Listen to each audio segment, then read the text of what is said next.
नमस्कार, मेरा नाम है अमिताभ और दृष्टि आईएएस के इंडेप्थ श्रृंखला में एक बार फिर से आपका स्वागत है। आज हम बात करेंगे हेपेटाइटिस से संबंधित कुछ प्रमुख तथ्यों की। दरअसल अभी हाल ही में वैश्विक हेपेटाइटिस रिपोर्ट 2024 जारी की गई है और इस रिपोर्ट के माध्यम से भारत की स्थिति काफी चिंताजनक है, क्योंकि विश्व के उन अग्रणी राष्ट्रों में भारत भी शुमार है जहां पर हेपेटाइटिस के मरीज काफी संख्या में पाए जाते हैं। ऐसे में 2024 की विश्व हेपेटाइटिस रिपोर्ट भारत के लिहाज से थोड़ी चिंताजनक है, इसलिए आज का हमारा संदर्भ इसी पर केंद्रित होगा। तो आइए शुरू करते हैं आज का संदर्भ वैश्विक हेपेटाइटिस रिपोर्ट 2024। देखते हैं किन बिंदुओं के अंतर्गत हम इस पूरे संदर्भ को समझेंगे।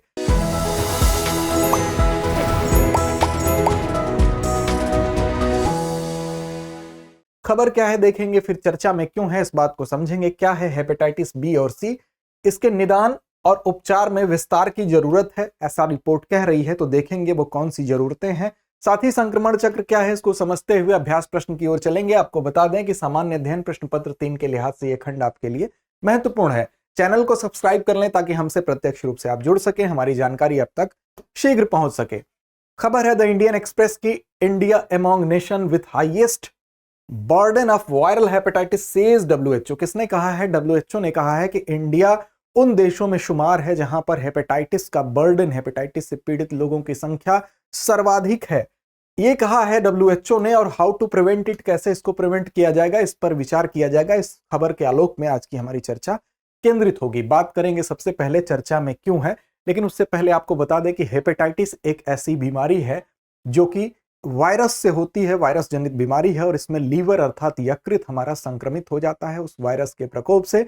और साथ ही साथ आपको बता दें कि 28 जुलाई को विश्व हेपेटाइटिस दिवस के रूप में मनाया जाता है, क्योंकि इसी दिन हेपेटाइटिस बी जो वायरस है उसकी खोज जिस शख्स ने की थी, डॉक्टर ब्लूमबर्ग ने इसकी खोज की थी 1967 में, और उन्हीं के जन्म दिवस पर इन्हें नोबेल प्राइज भी प्राप्त है। उनके जन्म दिवस के उपलक्ष्य में ही 28 जुलाई को विश्व हेपेटाइटिस दिवस के रूप में मनाया जाता है। चर्चा में क्यों है इस बात को सबसे पहले समझ लें। देखिए, विश्व स्वास्थ्य संगठन अर्थात डब्ल्यूएचओ के द्वारा यह रिपोर्ट जारी की गई है और वैश्विक हेपेटाइटिस रिपोर्ट 2024 इसका नाम है, और इसमें इस बात को प्रमुखता से बताया गया है कि भारत उन अग्रणी राष्ट्रों में है जहां पर सर्वाधिक पीड़ितों की संख्या है हेपेटाइटिस रोग से। अब देखिए, ऐसे में भारत के लिए यह चिंता की बात है। जहां तक संक्रमण की बात है तो यह यकृत में इससे सूजन हो जाता है, वायरस से यह होने वाला रोग है, यकृत को प्रभावित करता है, लीवर को प्रभावित करता है, इसमें लीवर में स्वेलिंग होती है, साथ ही साथ उसमें क्षति का यह कारण बनता है। 2022 के लिहाज से अगर देखें तो भारत में 2022 का ये आंकड़ा है कि हेपेटाइटिस बी जो है, अगर उसकी आप बात करेंगे तो आप देखेंगे 2.9 करोड़ लोग इससे 2022 तक इससे पीड़ित हैं। और साथ ही अगर उस ईयर में हेपेटाइटिस से होने वाले नए केसेस की बात करें तो 50,000 से अधिक नए मामले देखने को मिलते हैं। यह हेपेटाइटिस बी के संदर्भ में भारत के परिप्रेक्ष्य में बात की जा रही है।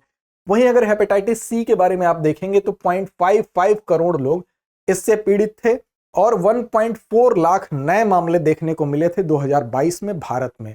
और इससे होने वाले डेथ अर्थात मृत्यु की बात करें तो हेपेटाइटिस बी और सी को अगर मिला दें तो 1.23 लाख लोग मृत्यु अर्थात इनकी मृत्यु हो जाती है हेपेटाइटिस बी और सी से प्रभावित होने के बाद। अब देखिए, क्या है हेपेटाइटिस बी और सी, इसको आप समझ लें कि हेपेटाइटिस बी और सी बेसिकली क्या है। तो देखिए, जो भी व्यक्ति इस वायरस के संक्रमण में आता है, इससे संक्रमित होता है, तो उसके अंदर कुछ लक्षण दिखाई देंगे। जब वो इससे पीड़ित होगा तो कई हफ्तों तक उसको मतली आएगी, उल्टी जैसा प्रतीत होगा, और साथ ही उसको आंख और त्वचा के पीलेपन उसमें दिखाई देंगे। आंख भी पीली दिखाई देगी, त्वचा भी पीली दिखाई देगी, और साथ ही उसमें तीव्र संक्रमण का ये लक्षण होता है। अगर हेपेटाइटिस बी की कंडीशन की अगर हम बात कर रहे हैं, अगर उसमें तीव्र संक्रमण हो जाता है तो ऐसा भी हो सकता है कि उसका लीवर फेल हो जाए। साथ ही जब बच्चों की अब बात करेंगे तो जब बच्चों को यह होता है तो ऐसी कंडीशन में क्या होगा कि जीवन भर ये रहने वाली एक लीवर की बीमारी के रूप में बच्चों में यह पोषित होता है, और जीवन भर वो लीवर की बीमारी से पीड़ित होते हैं। बाद में उनमें लीवर में एक घाव हो जाता है जिसको लीवर सोरोसिस के नाम से जानते हैं। उस घाव में यह कन्वर्ट हो जाता है और आगे चलकर यह लीवर कैंसर का रूप भी ले लेता है। ये बात हेपेटाइटिस बी की हो रही थी। हेपेटाइटिस सी की अगर बात करेंगे तो आप देखेंगे कि कुछ लोगों में शुरू में यह संक्रमण का पता ही नहीं चलता है कि उनको हेपेटाइटिस सी है, वो हेपेटाइटिस सी से पीड़ित है। जब पता चलेगा तो ये कब पता चलेगा? तो 12 सप्ताह के बाद उनमें कुछ लक्षण दिखाई देंगे। तब उन्हें एहसास होगा कि हम हेपेटाइटिस सी से संक्रमित हो चुके हैं। वो क्या लक्षण है? तो ये उनकी त्वचा या आंखें पीली हो जाएंगी, साथ ही भूख उनको नहीं लगेगी। कितने दिन तक? तो 12 सप्ताह के बाद ये लक्षण दिखाई देंगे। साथ ही उनको मतली आएगी, पेट में दर्द होगा, बुखार होगा, गहरे रंग का मूत्र होगा और जो मल त्याग करते हैं वो हल्का होगा। जोड़ों में, ज्वाइंट में उनके पेन होगा, दर्द होगा और थकावट अनुभव होने लगता है। ये लक्षण उनको हेपेटाइटिस सी से जब पीड़ित होते हैं तो 12 सप्ताह के बाद दिखाई देते हैं। बात भारत की हमने की, अगर विश्व के परिदृश्य की बात करें, वैश्विक परिप्रेक्ष्य के आंकड़े को आप देखें तो आपको दिखाई देगा कि हर साल, हर वर्ष लगभग 1.3 मिलियन लोग उनकी मृत्यु हो जाती है, अर्थात उनकी डेथ हो जाती है। और ये आंकड़ा जो है वो तपेदिक से जो होने वाली मृत्यु है उसके बराबर है, जो टीबी ट्यूबरकुलोसिस से होने वाली मृत्यु है उसके बराबर है। अर्थात आप समझ सकते हैं कि ये कितनी संक्रामक बीमारी है। पीड़ित की अगर बात करें, ये तो डेथ की बात की गई है, तो 304 मिलियन लोग, वैश्विक आंकड़ा ये बता रहा है कि 304 मिलियन लोग इससे प्रभावित हैं, इससे पीड़ित हैं। साथ ही 2022 की अगर बात करें, जिस समय आप देख रहे थे कि पूरा विश्व जो है कोविड की महामारी से जूझ रहा था, तो कोविड के बाद सर्वाधिक संक्रामक मृत्यु के लिहाज से भी ये आंकड़ा दूसरे पायदान पर है टीबी के साथ साथ। तो ये आप इस बात से अंदाजा लगा सकते हैं कि यह संक्रामक बीमारी कितनी खतरनाक है। अब देखिए, निदान और उपचार में विस्तार की जरूरत है। रिपोर्ट के माध्यम से यह बात निकल के आ रही है।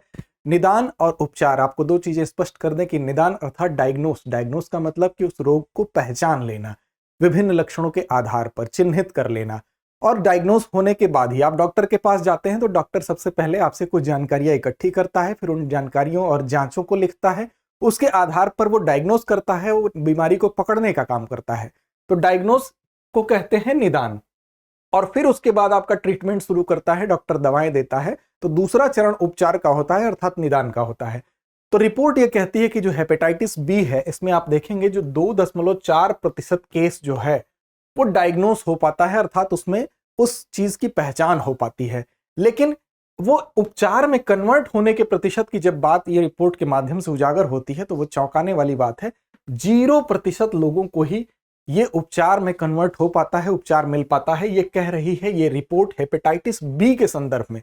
आप देखें यहाँ 2.97 करोड़ लोग इससे पीड़ित हैं, जो कि वैश्विक आंकड़े का 11.7% है। 50,083 नए मामले हेपेटाइटिस बी के हैं और डेथ जो है 98,305 है। 2.4% लोग जो है उनमें ये डायग्नोस हो पाता है, लेकिन ये डायग्नोस जो है वो ट्रीटमेंट में बदलता है तो वो 0% है। तो ये एक चिंता की बात है। साथ ही जब हेपेटाइटिस सी की बात की जा रही है तो ये कहा जा रहा है कि यहां पर इसकी तुलना में, हेपेटाइटिस बी की तुलना में जो डायग्नोस है और ट्रीटमेंट है, अर्थात निदान और उपचार का जो प्रतिशत है वो थोड़ा बेहतर दिखाई देता है। देखें यहां पर आप देखेंगे तो इसमें डायग्नोस के केस में हेपेटाइटिस सी की बात हो रही है, यहाँ 28% जो है मामले में निदान तक पहुंच जाते हैं। लेकिन उपचार की अगर बात करें तो 21%। फिर भी अगर बी की तुलना में, हेपेटाइटिस बी की तुलना में देखें तो यह आंकड़ा काफी बेहतर है। इस पर नजर डालें, रिपोर्ट में क्या कहा गया है। तो हेपेटाइटिस सी के टोटल मामले 0.55 करोड़ है। इसमें जो है ग्लोबल अगर आंकड़े से जब उसका देखेंगे प्रतिशत तो आपको 11.2% दिखाई देगा। हेपेटाइटिस सी में जो है वो इंसिडेंस टोटल नए कितने देखने को मिले तो 1,44,187 मिले। हेपेटाइटिस सी में डेथ कितनी है तो 26,206 है। डायग्नोसिस कवरेज कितना है तो 28% है और इसमें ट्रीटमेंट कवरेज कितना है तो 21% है। अर्थात यहां पर आपको स्थिति थोड़ी बेहतर दिखाई दे रही है हेपेटाइटिस सी की कंडीशन में, लेकिन बी की कंडीशन में ये काफी चिंताजनक है, ये रिपोर्ट कह रहा है। अब देखिए भारत में अगर आप देखेंगे तो भारत में जो राष्ट्रीय वायरल हेपेटाइटिस नियंत्रण कार्यक्रम है, भारत में राष्ट्रीय वायरल हेपेटाइटिस नियंत्रण जो कार्यक्रम है वो, उसके पीछे कुछ ऐसे फोर्स हैं, कुछ ड्राइविंग फोर्स हैं जो इस कार्यक्रम को संचालित करते हैं। उसमें एक बहुत बड़ी संस्था भी पीछे से है जिसको हम ILBS के नाम से जानते हैं, अर्थात institute of liver and biliary sciences. ये ऐसी संस्थाएं, ILBS जैसी संस्थाएं इसके पीछे ड्राइविंग फोर्स के रूप में कार्य करती हैं। अब देखिए भारत में ऐसी संस्थाएं जिसके पीछे कार्य कर रही हों, साथ ही भारत में जो दवाएं हैं अगर उनमें देखें तो जो मेन स्ट्रीम की दवा है उसके अलावा जेनरिक दवाएं भी मार्केट में उपलब्ध हैं जो काफी सस्ती होती हैं, उनकी उपलब्धता भी हो, जेनरिक संस्करण भी उपलब्ध हो। साथ ही जब इलाज पे खर्च की बात आती है तो इलाज पे जब खर्च की बात आएगी तो आप देखेंगे कि विश्व के अन्य देशों की तुलना में यहां पर इलाज काफी सस्ता है। इन सारी स्थितियों के बावजूद आप देखेंगे मुफ्त में यहाँ पर डायग्नोस और ट्रीटमेंट की सुविधा भी है। लेकिन इन सारी सुविधाओं को देने के बावजूद उन सुविधाओं की पहुंच जो है वो काफी सीमित है। तो ये एक चिंता की बात है जो इस रिपोर्ट के माध्यम से निकल के आ रही है कि ये सारी कंडीशन होने के बाद दवाएं सस्ती हैं, उपचार सस्ता है, जेनरिक दवाओं का यहाँ पर ऑप्शन मौजूद है, ऐसी संस्थाएं हैं, राष्ट्रीय कार्यक्रम चलाया जा रहा है, राष्ट्रीय वायरल हेपेटाइटिस नियंत्रण कार्यक्रम है जिसके पीछे आपको ILBS जैसी कंट्रोलिंग एजेंसीज दिखाई दे रही हैं, फिर भी इसकी पहुंच अगर जनता तक बहुत सीमित है तो ये चिंता की बात है। इस दिशा में काम करने की आवश्यकता है, ये कह रही है रिपोर्ट। अब देखिए संक्रमण चक्र की जहां तक बात है तो संक्रमण चक्र को हम समझें, दरअसल ये संक्रमण जो होता है बेसिकली होता है रक्त के माध्यम से, रक्त संक्रमण हो गया, ब्लड के माध्यम से संक्रमण। अगर किसी व्यक्ति को पहले से संक्रमण है, संक्रमित व्यक्ति है, उसके संपर्क में अगर कोई आता है तब भी हो सकता है। कई लोग एक ही इंजेक्शन साझा करते हैं, कुछ ऐसे नशा करने वाले व्यक्ति हैं जो एक ही इंजेक्शन को साझा करते हैं, तब भी इस रोग के होने की संभावना होती है। इसके अलावा आप देखेंगे कि हेपेटाइटिस बी संक्रमण जो है वो मुख्य रूप से भारत में अगर आप देखेंगे तो कैसी कंडीशन में हो रहा है, बहुत सारी ऐसी कंडीशन है जिसको कंट्रोल कर लिया गया है, उन विधियों पर नियंत्रण पा लिया गया है। तो अब ऐसे में सबसे ज्यादा मामला देखने को मिलता है मुख्य रूप से मां से बच्चे में। 90% ऐसा केस है जिसमें कि हेपेटाइटिस बी की जब बात की जाएगी तो दिखाई देगा मां से बच्चे में वो ट्रांसफर होता है।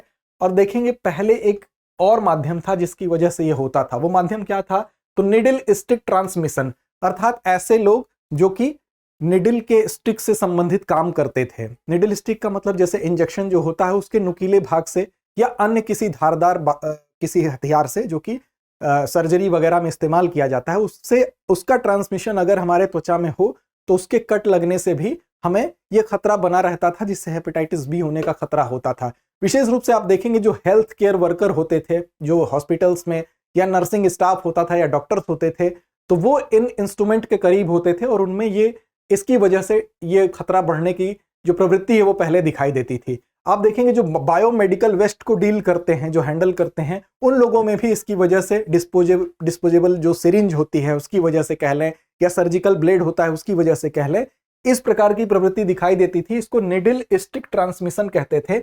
ये मामले पहले बहुत होते थे, लेकिन अब क्या किया गया है कि इस मामले में जिन जिन लोगों को खतरा होता था, चाहे वो नर्सिंग स्टाफ हो गया, चाहे वो डॉक्टर्स हो गए, चाहे वो हेल्थ वर्कर्स हो गए, अब पहले ही उन स्वास्थ्य कर्मियों को वैक्सीनेटेड कर दिया जाता है। इस माध्यम से हम कहें तो इनमें अब इस प्रकार के संक्रमण होने की संभावना बहुत कम होती है या ना के बराबर होती है।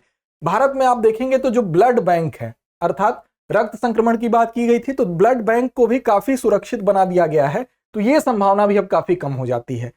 अब हेपेटाइटिस बी की जहां तक बात है तो इसके इलाज के लिए क्या होना चाहिए, तो देखिए इसका इलाज कैसे होता है, तो उसके लिए गाइडेड पूरा मानदंड बनाया जाता है, एक गाइडेड लाइन, एक गाइडलाइन बनाई जाती है, उसके अनुसार कौन इसका इलाज करता है, तो एक स्पेशलिस्ट करता है, इस क्षेत्र का स्पेशलिस्ट होता है और एक निश्चित गाइडलाइन के माध्यम से वो हेपेटाइटिस बी का इलाज करता है। लेकिन आप जब आंकड़े देखेंगे तो उसमें आपको दिखाई देगा कि जो डायग्नोस होता है मामला, उसमें से गाइडलाइन के अनुसार इलाज के काफी लोग पात्र ही नहीं हो पाते हैं। अर्थात अगर 10 मामला डायग्नोस हुआ तो उसमें 8 लोग इसके अपात्र पाए जाएंगे। तो इस लिहाज से हम कहें कि जो डायग्नोस हुई मरीजों की संख्या है वो उपचार में कन्वर्ट होने का उनका परसेंटेज बहुत कम हो जाता है। उन सभी लोगों को उपचार प्रदान करने की आवश्यकता है जिनको डायग्नोज कर लिया गया है, अन्यथा ये रिपोर्ट यही कहती है कि हम इस मामले में भी बहुत पिछड़े हैं। अभी मैंने आपको बात की निडल स्टिक ट्रांसमिशन की, तो आप एक बात और ध्यान रखेंगे कि निडल स्टिक ट्रांसमिशन के मामले में विशेष रूप से आप देखें तो जो HIV था उसमें 0.3% लोग इस तरह के केसेस से प्रभावित होते थे। वहीं अगर आप बात करेंगे हेपेटाइटिस बी के मामले में तो 30% लोग इस केस से प्रभावित होते थे, इस केस में निडल स्टिक ट्रांसमिशन के माध्यम से प्रभावित होते थे। वहीं अगर हेपेटाइटिस सी की बात करें तो 3 से 10% लोग प्रभावित होते थे। तो वह HIV की तुलना में अगर देखें तो हेपेटाइटिस बी और सी को मिला के लगभग 40% लोग इस केस से प्रभावित होते थे, लेकिन वैक्सीनेशन के बाद इससे प्रभावित होने की दर को काफी कम कर लिया गया। लेकिन अब सवाल उठता है कि डायग्नोज किए गए लोगों को उपचार में कन्वर्ट करने के लिए एक मजबूत और गहरी और तीव्र पहल की आवश्यकता है, जिससे कि इस दिशा में डायग्नोज किए गए लोगों का इलाज भी संभव हो सके। हेपेटाइटिस सी की जहां तक बात है तो यह बहुत कम अवधि में इसको कंट्रोल किया जा सकता है। और इसमें हमको एक अच्छी सफलता मिल सकती है, क्योंकि इसके उपचार में आप देखेंगे 12 से 24 सप्ताह के बीच ही 80 से 90% मरीजों को ठीक किया जा सकता है, वो भी केवल मेडिसिन के माध्यम से। तो आवश्यकता है कि जल्द से जल्द निदान और उपचार अर्थात डायग्नोस और ट्रीटमेंट, इन दोनों ही के बीच के रेशियो को एक संतुलित अवस्था में लाया जाए। और जो आंकड़े 2024 के विश्व हेपेटाइटिस रिपोर्ट के कह रहे हैं, हमें उम्मीद है कि अगली बार की रिपोर्ट में ये आंकड़े बेहतर हों, इसमें भारत की पहल दिखाई देगी। तो आइए चलते हैं आगे और आपको बता दें कि अंतिम परिपाटी अभ्यास प्रश्न से पहले आपको बता दें कि 17वीं बीपीएससी प्रीलिम्स कोर्स के लिए ऑनलाइन कोर्स में अगर आप एडमिशन लेना चाहते हैं तो एडमिशन ओपन हो चुका है। कक्षाएं 1 मई से शुरू होंगी और 9311406441 पर आप इससे संबंधित कोई भी क्वेरी कर सकते हैं। अंत में आते हैं अभ्यास प्रश्न की तरफ और आज का अभ्यास प्रश्न है जिसकी जिम्मेदारी आपकी है कि आप कमेंट बॉक्स में कमेंट करके इसका सही और सटीक जवाब देंगे। निम्न में से वो कौन सा कारण है जिससे हेपेटाइटिस हो सकता है? ऑप्शन ए अनुचित रूप से कार्य करने वाली प्रतिरक्षा प्रणाली, ऑप्शन बी शराब और दवाएं, ऑप्शन सी वायरस या ऑप्शन डी उपर्युक्त सभी। तो उम्मीद है आप सही और सटीक जवाब देंगे। लड़ते रहें, अपने लक्ष्य की ओर बढ़ते रहें। डियर व्यूअर्स, अपने एग्जाम की तैयारी को और बेहतर करने के लिए हमारे चैनल को लाइक, शेयर और सब्सक्राइब करना न भूलें।